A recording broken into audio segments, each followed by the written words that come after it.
The footage is real. The cameras were working. The timestamp is confirmed. A man walks into a bar at 1:55 in the morning, and then he's gone. Not through the front, not through the back, not through any exit that exists in that building. Investigators watched that footage for weeks. They accounted for every single person who left that night. He wasn't among them. He walked into a building full of people, full of cameras, and the building kept him. Nobody was ever found. No confirmed sighting, no explanation. Just a door he walked through and never came back out of. His name was Brian Shaffer. He was 27 years old, and this case, nearly 20 years later, still has no answer.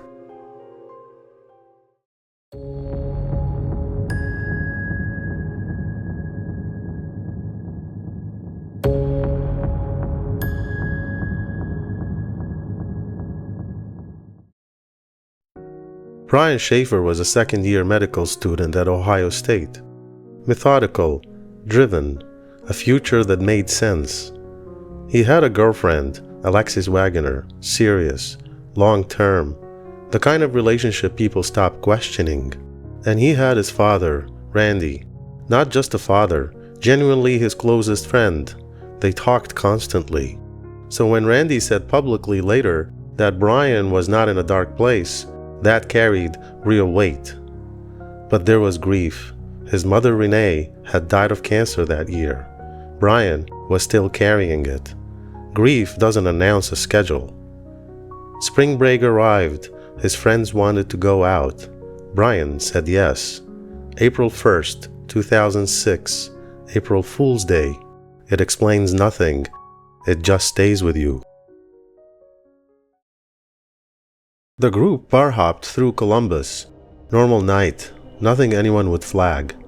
They ended up at Ugly Tuna Saloona, a packed 2-story bar on Morse Road that Ohio State students knew well, loud enough to lose someone in. Parking lot cameras captured Brian arriving. He walked in. That is the last confirmed piece of information about where Brian Shaffer was. Inside, a woman near the entrance, never publicly identified, spoke briefly with Brian. He seemed fine. She left. That exchange is the last documented moment of Brian being a person in the world. His friends lost track of him. When the group decided to leave, one friend, Clint Florence, went back inside to look. Couldn't find him. They assumed Brian had slipped out on his own and went home. Now, here's where things start to get complicated. When investigators tried to piece together what happened inside that bar, they hit a wall. Not a dead end in evidence, a legal one. Certain witnesses, including Clint Florence, declined to take a polygraph, couldn't be compelled, and that silence has never fully left this case. The morning came. Brian didn't come home, didn't meet Alexis as planned, didn't call his father. His car was still in the parking lot. That car is where everything changes. Before it, 100 explanations. After it, none. Randy Shaffer called the police. When Columbus police pulled the surveillance footage, they expected answers. The cameras at Ugly Tuna covered the main entrance, the only entrance customers used. Every person in, every person out. Brian appeared on the entry footage. Confirmed, he walked in. He did not appear on the exit footage. Not once. Not at any point through the rest of the night. Every other patron was accounted for. No camera glitch. No gap in the recording. No blind spot wide enough to swallow a person. Police replayed the footage for hours, then days, then weeks, and every single time, the same result. He never leaves. Now, the building had complications. Part of Ugly Tuna was under construction. A back section, not fully operational. Access points outside the camera coverage. If Brian moved into the back area, by choice or otherwise, the entrance cameras would never have caught it. The footage can only show what it's aimed at. Everything else is darkness. Investigators went through all of it. The construction area, the second floor, every space off camera. They found nothing. But that's not the strangest part. Brian's phone pinged the tower near that bar that night. That part people know. What most people don't realize, what was never fully explained, is that the phone activated again months after he vanished. Months. Not a glitch, not a pocket dial. The phone had been completely dark since April 1st, and then it woke up, long after Brian was gone. Investigators looked into it. No clear explanation was ever made public. Whether it meant Brian was alive, or someone else had the phone, or it was a network anomaly, never resolved. His bank accounts, by contrast, were never touched. Not once, not ever. And then, in 2010, something happened that made everything worse. Ugly Tuna closed. The building came down. Every unmonitored space, every surface that might have held something, gone. Nobody demolished it to hide anything. But in a case where every lead was already cold, losing the building felt like losing the last thing left to examine. There was nowhere left to look. There are only 3 ways the story can end. An accident. The Olentangy River runs through Columbus, not far from where Brian was last seen. If he left through an unmonitored exit, disoriented, grieving, a night's worth of alcohol, and ended up near that water, the sequence writes itself. Dark, cold, no one around. Searches were conducted. Divers went in. Nothing was found. But the absence of a body is not evidence that there is no body. Randy Shaffer acknowledged this publicly. He didn't dismiss it. He just said, quietly, that it didn't match the son he knew. But grief changes people in ways that aren't always visible. Randy understood that too. He left on purpose. People vanish deliberately, rarer than fiction suggests, but it happens. In Brian's case, possible, almost impossible to reconcile. His car in the parking lot, his bank account never touched, not drained before leaving, not accessed once after, and then there is a phone. Months later it activates, then goes dark again, forever. If he deliberately, what was that moment? A mistake? A goodbye he pulled back from? If Brian chose this, he has not slipped once in nearly 20 years. No transaction, no verified sighting, nothing. The theory survives only because the others haven't been proven either. Something happened inside the bar. This is the one investigators have never fully walked away from.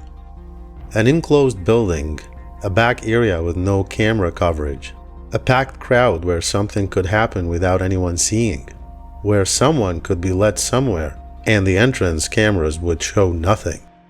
If Brian encounters something inside Ugly Tuna, whoever was responsible could have walked out through those same unmonitored exits, clean, invisible. And then the building came down. Any evidence that existed in that space is gone, not because someone arranged it, just because that's how time works. And by the time it mattered, it was already too late. Alexis Wagoner lived inside this case for years before she could find a way to live outside it. The grief has no shape. You can't mourn someone who might still be out there. You exist in permanent suspension. The world doesn't have a word for what you are or what you've lost. She eventually moved on. That's not a betrayal. That's what survival looks like. Randy Shaffer didn't move forward easily. He became the face of the search, methodical, relentless, in the way only a parent can be. He gave interviews. He followed leads. He refused to let Brian's name disappear into a news cycle that had already moved on. For 14 years, Randy kept looking. In 2020, Randy Shaffer died. He never found out what happened to his son. And all of this, the footage, the phone, the demolished bar, the legal walls, the silence, none of it was ever resolved for him. 14 years. Every morning with the question still there. Every tip that goes nowhere. Every year without a call, a body, anything that lets you finish the sentence, and then you die without finishing it. Brian's brother, Derek, has continued to carry the case forward, keeping Brian's name in circulation, holding on to the belief that someone somewhere knows something they haven't said. Brian Shaffer's case is officially open. Columbus police have never closed it.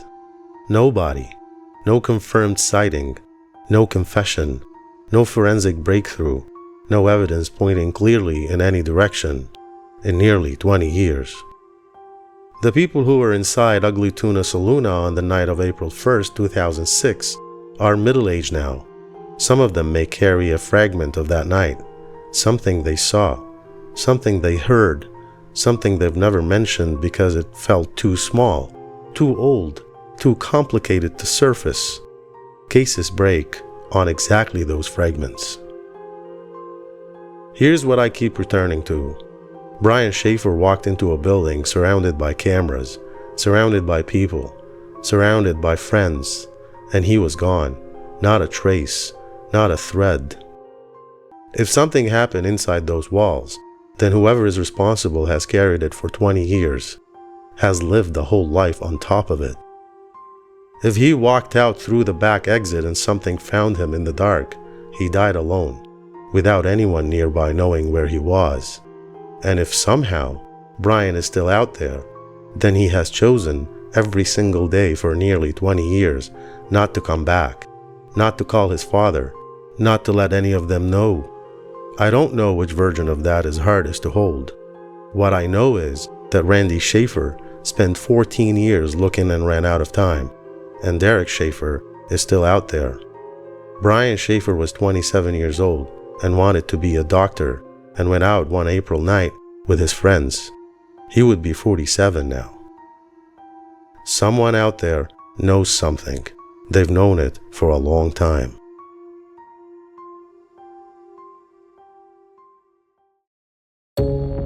If this case stayed with you, it stayed with me too. Subscribe to keep going. There are more names that deserve to be said out loud. I'll see you in the next one.